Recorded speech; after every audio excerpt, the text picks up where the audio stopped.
Hello, welcome to this week's video. This week I'm turning another mistletoe.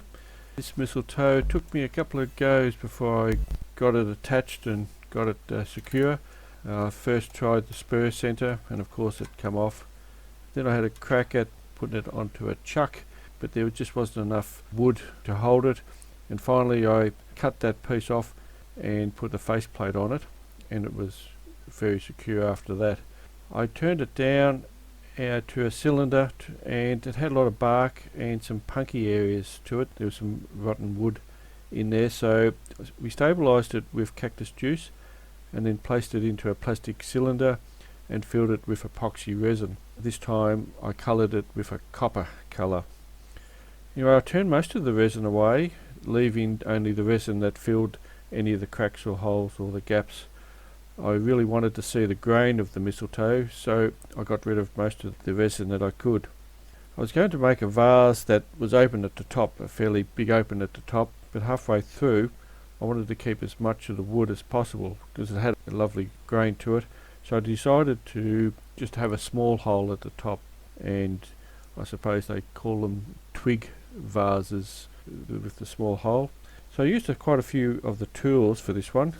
I used the roughing and the half-inch spindle gouges, the skew, the round tip carbine tool and the bendy carbine tool. Not sure what you call it, but it's got a bend in it and it works quite well for the hollow form.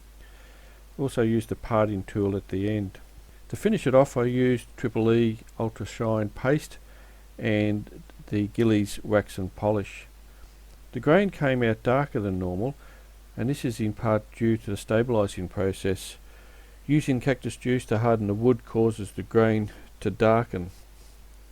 So before I started turning, I went to use my face shield. It's an enclosed face shield. It pumps air in and around your face. It's great because you don't get any dust in your crevices, in your nose or your ears or your eyes. And I can't turn without it, but this weekend it stopped working. So I used the dust extractor when it got fairly dusty. I used a basic face shield. It just wasn't the same. I'm used to the enclosed face shield. It's like wearing a seatbelt in a car. You just get used to it. And I missed it. So I ended up with dust all over the place. I had dust in my ears, my eyes, my nose, everywhere. So I'll need to fix the face shield before I start any new projects. Hopefully I can do that next week. Anyway, I hope you enjoy this video. See you next time. Cheerio.